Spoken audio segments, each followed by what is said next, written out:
네, 사실 사회라는 게 아이들이 굉장히 어려워하는 과목입니다. 근데 사실 싫어하는 이유가 있습니다. 왜냐면은 내 삶과 관련이 좀 떨어지기 때문이에요. 옛날 일어난 역사 이야기? 도대체 내 인생이 무슨 상관이지?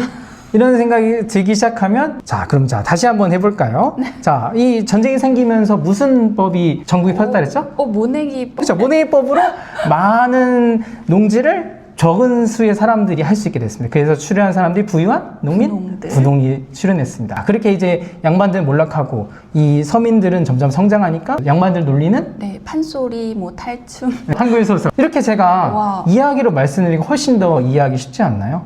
좀 충격적이네. 아이들과 함께 성장하는 엄마 교육 나침반의 해나입니다. 촬영하는 이 시기가요, 새학기가 얼마 남지 않았거든요. 그래서 오늘 특별히 그 현직 초등교사이신 우리 작가님을 좀 모셔봤는데요. 안녕하세요. 네, 안녕하세요. 네, 작가님 시청하시는 분들께 인사 부탁드릴게요. 네, 안녕하세요. 저는 13년차 초등학교 교사이자 최소한의 초등한국사 저자, 그리고 2022 개정 초등학교 사회 그리고 사회과 부도 집필에 참여한 김상우라고 합니다. 네, 너무 반갑습니다. 13년 동안 많은 아이들을 이제 계속해서 봐오셨을 텐데요. 특히 이 새학기가 되면 제일 많이 긴장을 하잖아요. 저희 아이들은 이미 이제 1학년을 다 지났는데도 매년 새 학년을 시작할 때는 항상 긴장이 되는 것 같아요. 교실에서 새학기를 잘 적응하는 그런 팁이 있을까요? 저도 13년이 됐는데요.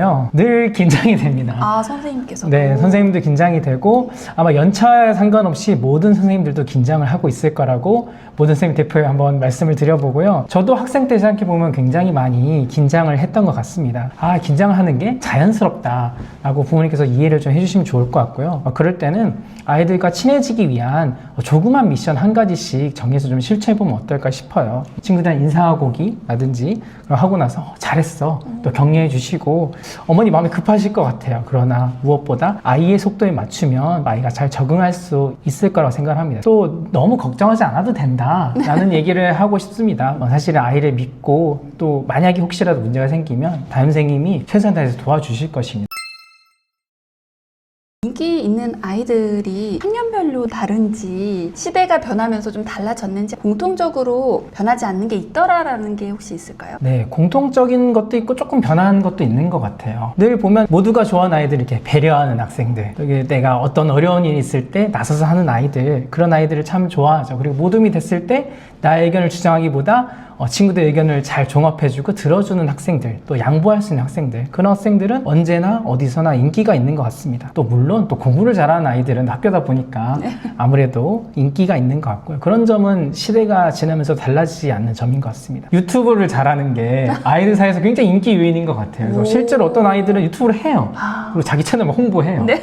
그러다 보니까 자기 채널을 갖고 있고 또 유튜브에서 막 얘기도 잘하고 좀 끼가 있는 어린이들, 그런 아이들은 또 약간 새롭게 시대가 바뀌면서 인기가 있는 아이들이 되기도 하는 것 같습니다. 너무 신기하네요. 저희 아이가 공부를 잘하는 것도 좀 중요하다고 생각을 하지만 그 선생님께도 좀 사랑받고 친구들에게도 저 친구는 그래 믿을만 하지, 그래서 쟤 참 괜찮아 라는 소리 듣는 아이로 키우는 게 목표인데요.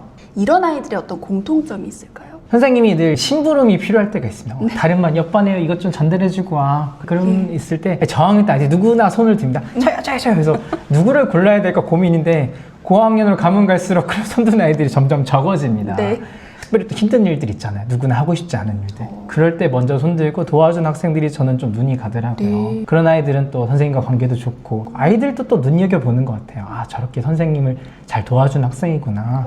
친구들도 도움이 필요할 때 그런 학생들을 먼저 좀 신뢰하고 찾는 것 같습니다. 그래서 그런 센스 있는 학생이 된다면 또 친구들과 선생님에게 모두 사랑받는 그런 학생이 될 수 있지 않을까라는 생각을 해보았습니다. 그러니까 결국 그게 배려심이 있는 아이네요. 네, 맞아요.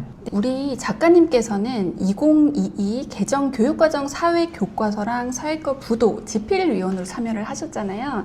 이번 개정 교육 과정에서 사회 과목의 방향이 어떻게 바뀌었고 중요하게 생각하는 부분이 어떤 건지 궁금해요. 네, 사실 사회라는 게 아이들이 굉장히 어려워하는 과목입니다. 그러다 보니까 교수님들도 고민이 많아요. 어떻게 하면 아이들이 이 사회를 좀 더 쉽게 생각할까? 근데 사실 싫어하는 이유가 있습니다. 왜냐면은 내 삶과 관련이 좀 떨어지기 때문이에요. 예를 들어서 옛날 일어난 역사 이야기? 도대체 내 인생이 무슨 상관이지? 이런 생각이 들기 시작하면 이제 힘들어지는 거죠. 그래서 생활과 어떻게 좀 이을까? 그게 교육과정 만든 교수님들의 최대 고민입니다. 아, 정말요? 네. 그래서 이제 2022 개정 교육과정에서도 생활과 연계성을 가질 수 있도록 좀 노력을 했습니다.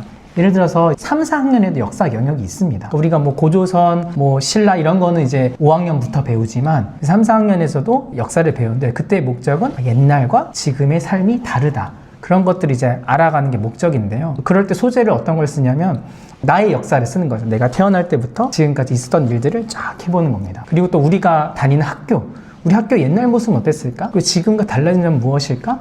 과거와 현재가 달라졌음을 이제 알게 되는 거예요. 아이들의 삶과 연계되는 그런 부분들을 또 그런 소재를 찾으려고 교과서를 집필할 때도 교육과정 만들 때도 노력을 계속해서 하고 있습니다. 굉장히 아이들이 어떻게 하면 조금 더 내가 밀접하게 느끼고 잘 공부할 수 있을까를 많이 고민하시네요. 네, 되게 맞습니다. 몰랐던 부분이에요. 그렇죠. 작가님 혹시 주로 몇 학년을 맡으시나요? 역사를 좋아해서 5학년을 많이 했었습니다. 아, 그 5학년이 된 아이들을 만나셨을 때 그러니까 한국사 부분에서 역사 부분에서 아이들의 차이가 많이 나나요? 또 사실은 시험을 보잖아요. 시험을 보면 이게 딱 티가 나요. 그래서 제 시험을 여러 번 보는데도 여전히 힘들어하고 참 그런 아이들이 있어서 역사를 가르치 사실 좀 고민이기는 합니다. 그런데 제가 초등학교 교사로서 좋은 점은 초등학교에서는 한 선생님이 모든 과목을 가르치잖아요. 이유가 있습니다. 왜냐하면 저도 전공은 역사나 사회 쪽을 했지만 모든 과목을 다 가르치는데 이게 통합적으로 초등학교에서는 배우기 위해서 한 선생님이 가르치는 거고요. 그러다 보니까 뭐 역사를 통해서 미술도 하는 거죠. 이렇게 탑 만들기, 유물 모형 만들기. 체육을 할 때 삼국피구라고 있습니다. 선생님들 많이 하시는 건데요.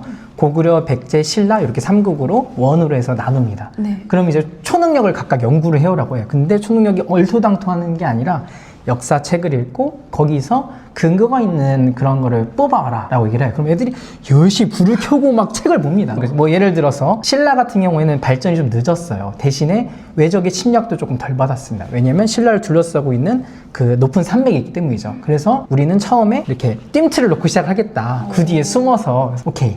그다음에 또 아이들이 되게 재미있어 했던 게 청동기 아시죠? 네. 청동기는 구리와 주석을 섞어서 이렇게 만드는 겁니다. 보면은 그냥 청동이구나 라고 하는데 그거를 그 거푸집이라고 하는데요. 그 틀을 한번 아이들이 진흙으로 만들어 봅니다. 그 다음에 금속을 녹일 수는 없으니까 촛농을 녹여서 거기다 부어봐요. 그러면 모양이 대체로 이상하게 나옵니다. 이제 아는 거죠. 그 다음에 다시 책을 보는 거예요. 자, 어때 얘들아? 엄청나지? 이걸 몇천 년 전에 사람들이 만들었어. 보는 시각이 달라지는 거죠. 네. 그래서 그렇게 다양한 교과를 연계해서 할 수 있는 게 초등교사의 장점이라고 저는 생각합니다. 너무 좋은 것 같아요. 그리고 그런 경험을 하면 훨씬 더 머릿속에 잘 기억할 수 있을 것 같고요. 맞습니다. 어떤 시기에 한국사를 배우는 게 좀 어떤 의미가 있을까요? 사실은 또 우리가 초등학교이지만 또 입시를 떼놓고 생각할 수가 없죠. 한국사가 2017년부터 수능에서 필수 과목으로 지정이 되어서 누구나 한국사를 봐야 합니다. 한국사에 대해서 알려면 알 게 많아요. 그냥 우리 반만년의 유구한 역사를 가지고 있잖아요. 그러니까 세세한 걸 알려면 너무나도 많은데 그런 거에 집중하기보다 초등에서는 우리 역사가 천사시대부터 현대에 이르기까지 어떤 흐름을 가져왔는가 그거를 익혀야 될 것 같습니다. 사실 한국사도 예전의 한국사는 그런 변별을 위한 한국사였어요. 그래서 굉장히 세세한 부분을 잘 알아야 좋은 점수를 받을 수 있었습니다. 그런데 한국사가 필수로 지정되면서 변별보다는 흐름을 알고 있느냐, 교양이 있느냐 그런 것에 좀 더 초점이 되어 있어요, 문제가. 그래서 4등급 안에만 들면은 최저 기준을 웬만하면 다 충족을 하고 있거든요. 조금 더 예전보다는 덜 타이트하게 재미있게 배울 수 있지 않을까라는 생각을 하는데요. 세부적인 사실들이 이제 중학교부터 더 자세하게 나오잖아요. 그러니까 그런 흐름을 모르고 이제 중학교에 들어가면 어려워지고 혼란에 빠지고 한국사 너무 어려워, 포기할래. 이렇게 되는 거죠. 근데 흐름을 잡고 간다면 중학교에서도 무너지지 않고 잘 할 수 있을 것이라고 생각을 합니다. 사실 저도 그렇고요. 한국사 하면 암기 과목이라고 생각을 해요. 그래서 뭐 나중에 좀 한 번에 외우면 되지 그런 경우가 많다고 생각을 하거든요. 근데 우리 작가님은 어떻게 보시는지 궁금해요. 네, 한국사는 암기 과목이 맞습니다. 근데 암기를 하기 위해서는 그냥 외우면 외워지지가 않아요. 이렇게 흐름을 알고 거기다 살을 붙여서 외워가면 더 좋습니다. 그래서 아까 제가 임진왜란 잠깐 말씀드렸는데요. 임진왜란 후에 있었던 일들을 한번 제가 말을 해보겠습니다. 자, 모냉이법이 보급이 됐습니다. 분홍이 출연했고요. 세도정치로 몰락한 양반이 등장했습니다. 한글 소설, 판소리, 탈춤, 민화 등의 서민 문화가 발달했습니다. 자, 어떠세요? 제가 말한 거 외울 수 있겠어요? 네, 복잡해지는데요. 네, 복잡해지죠. 맞습니다. 그냥 이렇게 단어를 나열하면 복잡해지는 게 너무 당연합니다. 자, 그러면 제가 한번 이야기로 얘기를 해볼게요. 자, 우리 조선 전기에는 모내기법을 금지했습니다. 왜냐면 봄에 가뭄이 들면 농사를 1년에 다 망칠 수가 있습니다. 그래서 모내기법을 못하게 했어요. 자, 그런데 임진왜란, 정묘란, 병전을 거치면서 조선의 전 국토가 황폐화가 됩니다. 그 국토를 복구해야 되겠죠. 그래서 복구를 하는 방법 중에 이제 모내기법을 장려를 하는 거죠. 왜냐하면 적은 수의 사람들이 많은 농지를 농사 지을 수 있기 때문이죠. 자, 그래서 모내기법이 보급이 됩니다. 이 적은 수의 사람이 농사를 많이 지을 수 있게 됐다고 했잖아요. 그러니까 그 사람들은 부유한 농민, 분농이 됩니다. 그에 반해 양반들 중에서는 이제 몰락한 양반들이 생긴대요. 왜냐하면은 조선 시대에 일부 가문이 이 정치를 독점합니다. 그거를 세도 정치라고 하는데요. 이 세도 정치로 계속 벼슬을 못한 양반들이 생겨나요. 그럼 그 사람들은 가난해지는 거죠. 양반이 나지만. 그럼 이제 분홍들이 생각하는 겁니다. 저 양반들 돈도 없는데 내가 돈을 주고 족보를 사면 양반이 될 수 있네? 또 그 양반들도 돈이 필요한 거죠. 그러니까 족보를 팔아요. 그리고 이제 양반이 되는 겁니다. 자, 농민들이 돈이 많아졌죠? 서민들이 돈이 많아졌습니다. 그 양반의 위세는 옛날 같지 않아요. 그러니까 막 사람들이 양반을 놀리는 거죠. 양반 별거 없네. 옛날에 감히 그럴 수 없었는데 조선 후기에 이 농민들이 부자가 되면서 그게 가능해진 거예요. 그러니까 양반들 놀리는 판소리, 탈춤, 이 서민들이 읽을 수 있는 한글 소설, 또 서민들을 위한 그림, 민화 이런 게 생기는 거죠. 자, 그럼 다시 한번 해볼까요? 자, 이 전쟁이 생기면서 무슨 법이 전국에 펼쳤다 그랬죠? 모내기법. 그렇죠. 모내기법. 그렇죠. 모내기법으로 많은 농지를 적은 수의 사람들이 할 수 있게 됐습니다. 그래서 출연한 사람들이 부유한 농민, 분홍이 출연했습니다. 자, 그에 반해 세도 정치로 양반들은 어떻게 됐죠? 몰락했어요. 그래서 분홍들이 신분을 돈을 주고 팔았죠. 돈을 주고 이제 샀죠. 사고 팔고 했죠. 자, 그렇게 이제 양반들은 몰락하고 이 서민들은 점점 성장하니까 서민 문화가 나오죠. 양반들 놀리는 판소리, 탈춤, 한글 소설, 그다음에 또 그림들, 민화. 이렇게 제가 이야기로 말씀드리고 훨씬 더 이해하기 쉽지 않나요? 좀 충격적이네요. 그래서 이렇게 짧은 시간이지만 제가 그냥 단어만 나열했을 때와 흐름으로 말씀드려서 차이가 크잖아요. 그래서 이 흐름을 아는 것은 굉장히 중요합니다. 정말 중요한 것 같네요. 우리가 한국사를 공부하는 이유가 이제 입시라는 그 부분이 가장 크기도 해요. 우리 역사가 물론 입시에 중요하기 때문에 공부를 해야 합니다. 그렇지만 한 발짝 더 나아가면 왜 굳이 그거를 필수로 넣었을까? 라는 고민을 해볼 필요가 있습니다. 왜냐하면 결론부터 말씀드리자면 이 한국사는 나는 어떤 사람이 되어야 할 것인가 그런 거를 고민하는 과목이기 때문입니다. 옛날 역사서 이름을 보면요, 거울 감자가 들어간 역사서가 많아요. 동국통감, 자치통감. 왜냐면 역사는 내가 어떤 사람이 되어야 될지를 생각해 볼 수 있는 거울이기 때문이죠. 아이들도 그런 생각 할 거예요. 크면서 나는 나중에 어떤 사람이 돼야 되지? 어떻게 살아야 되지? 그런 생각을 하게 됩니다. 그랬을 때 이 역사 인물들은 이 아이들에게 또 하나의 삶의 모델이 되는 것 같아요. 우리가 불의에 맞서 싸운 독립운동가들 생각하면 나도 어떤 지켜야 될 가치를 지키는 정의로운 사람이 되어야 되겠다는 생각을 하게 되죠.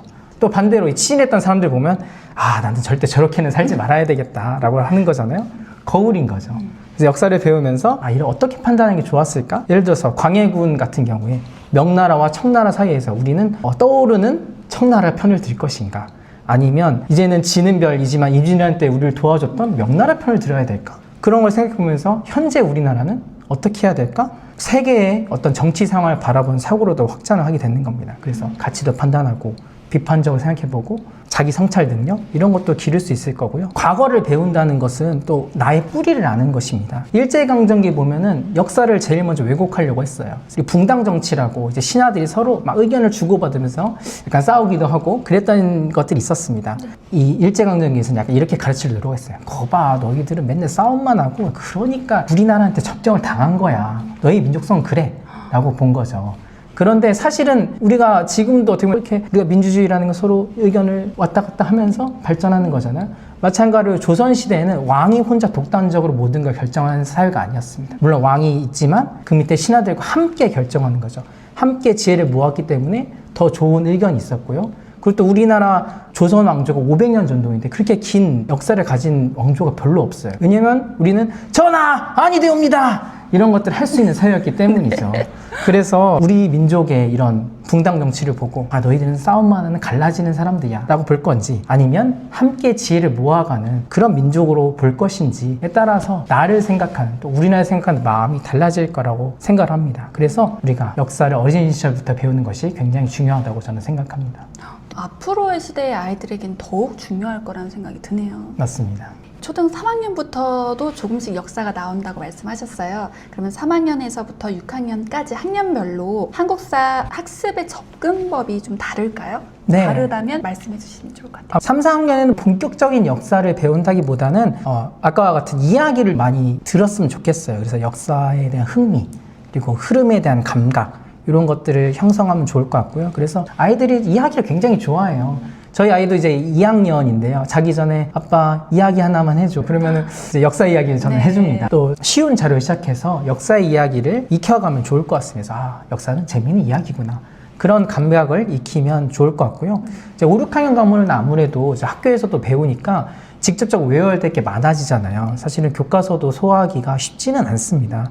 그래서 흥미 플러스 어떤 교과서에 대한 체계적인 이해가 필요할 것 같습니다. 사건의 원인과 결과, 흐름, 중요한 개념 이런 것들도 학습해 나가는 게 5, 6학년에서는 더 중요할 거라고 생각을 합니다. 그래서 3, 4학년에서는 흐름을 익히고 이야기를 익히고 5, 6 가서는 중요한 개념들, 사건의 체계적인 순서들 그런 것들을 알아가면 더 좋을 것 같습니다. 네, 이렇게 말씀해 주시니까 좀 명확하게 이해가 되네요. 작가님, 그럼에도 불구하고 이제 흥미를 만들어 주려고 좀 노력을 하지만 아, 정말 재미없어. 한국사 재미없어라고 생각하는 아이들도 있어요. 좀 단어가 어려워서인 것 같기도 하고요. 이렇게 한국사에 흥미가 전혀 없는 아이도 좀 부담 없이 시작할 수 있는 방법이 있을까요?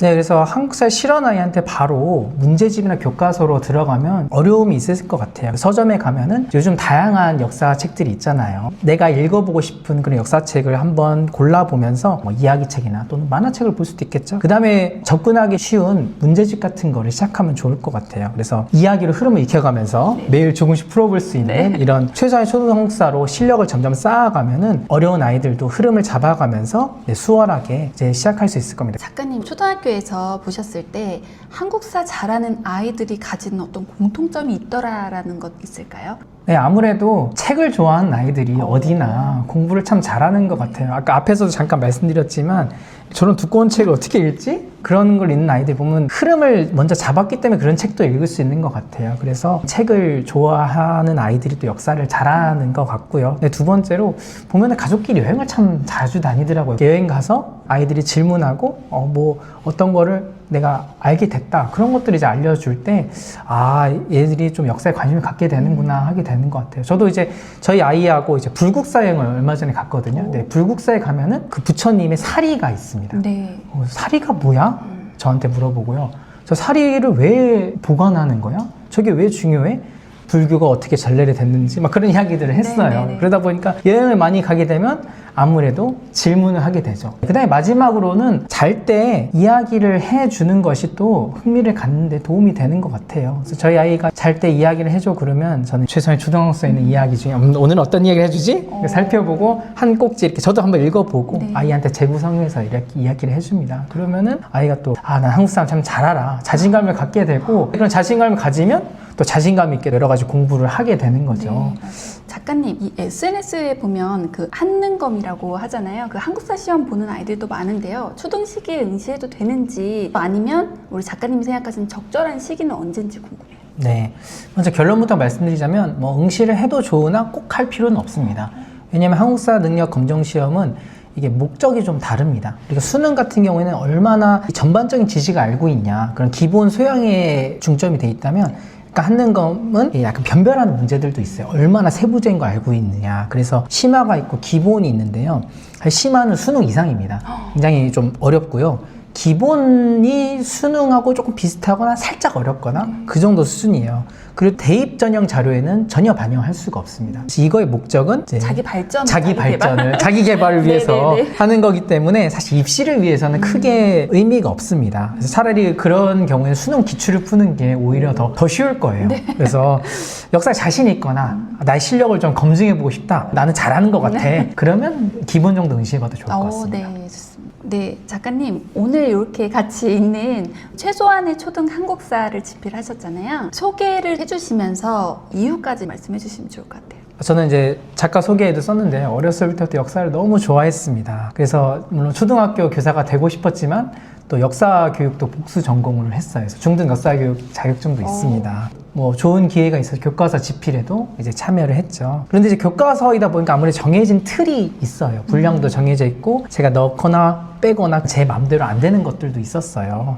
그런 페이지나 구성상의 아쉬움이 있었기 때문에 또 아이들이 흐름을 익히면서 우리 역사 과정 전체를 알 수 있는 책이 있으면 좋겠다라는 생각이 들었습니다. 그래서 이 최소한의 초등 한국사를 집필하게 되었습니다. 네, 작가님 말씀 너무 재미있게 하셔가지고 이 책이 아마 시청하시는 분들도 많이 궁금해 하실 것 같아요. 집필 과정에서 여기 부분만은 내가 꼭 넣고 싶었다라고 하시는 부분 있을까요? 네, 저는 사실 사진 자료를 좀 많이 넣고 싶었고 출판사에서도 많은 돈을 들여서 그런 사진 자료를 쓰게 해 주셨어요. 왜냐면 저작권료 같은 걸 내야 되잖아요. 그래서 사실 역사를 글로만 접하면 굉장히 멀게 느껴질 수 있어요. 근데 실제 유물 사진, 그다음에 생활 모습, 여러 가지 그림, 또 지도 이런 걸 제시하면은 아이들이 옛날 사람들 어떻게 살았지? 그런 것들 좀 더 구체적으로 상상해 볼 수가 있습니다. 그리고 거기에 나오는 여러 가지 유물들을 직접 보러 박물관이나 또는 이제 유적지나 그런 데를 여행했으면 하는 마음이 있어요. 엄마 여기 나왔으니까 한번 가보자. 이렇게 했으면 하는 마음이 저에게 좀 있었습니다. 그 다음에 제가 2022 개정 교육과정에서 생활과 관련된 역사가 굉장히 중요하게 여겨진다라고 했어요.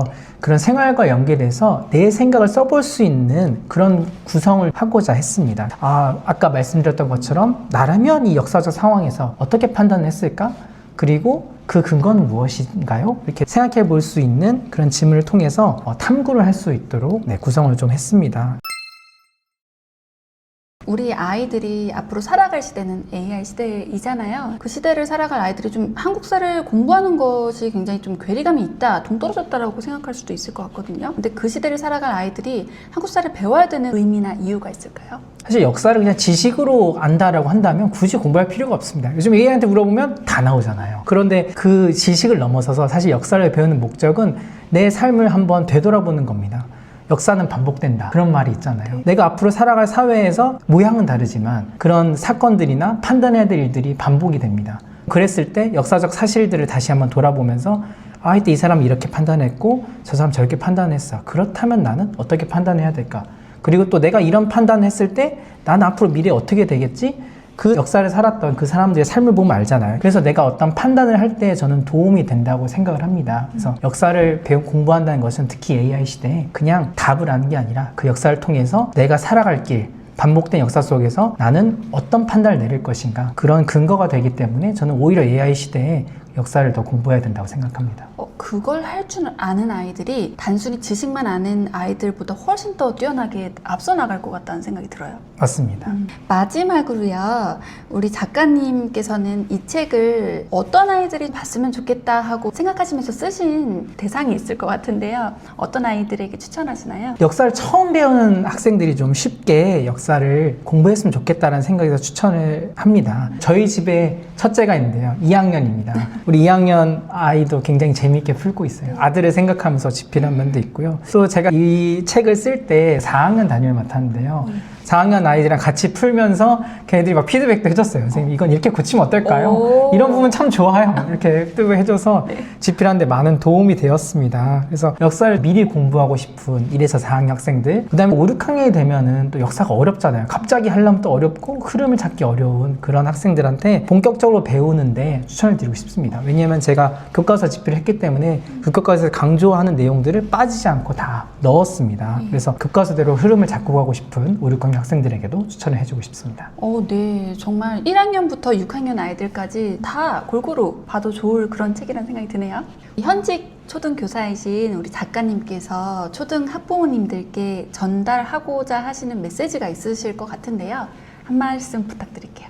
네, 새 학기를 맞아서 초등학교 자녀를 둔 부모님들이 정말 고민이 많으실 것 같아요. 저도 너무 고민이 됩니다. 우리 애가 담임선생님이랑 잘 지내야 될 텐데. 똑같네요. 근데 사실 우리가 또 고민하고 있다는 그 사실 자체가 아이를 위해서 우리가 더 노력하고 있다는 그런 증거가 아닐까라고 생각을 해봅니다. 역사를 돌아보면요, 이 큰 변화, 그런 것들은 결국 어떤 한 사람의 작은 고민과 그 사람의 선택에서 시작이 됐다고 저는 생각을 합니다. 새학기 시작하는 것도 마찬가지일 겁니다. 우리가 역사를 통해서 정답만 아는 게 아니라 나는 어떤 사람이 돼야 될까, 그런 것들을 생각해 봤으면 좋겠고요. 특별히 또 새학기를 시작하는 우리 아이들의 첫걸음, 그리고 부모님들을 응원합니다. 오늘 정말 좋은 말씀 많이 해주셨고요. 귀한 걸음 해주셔서 정말 감사드립니다. 네, 감사합니다.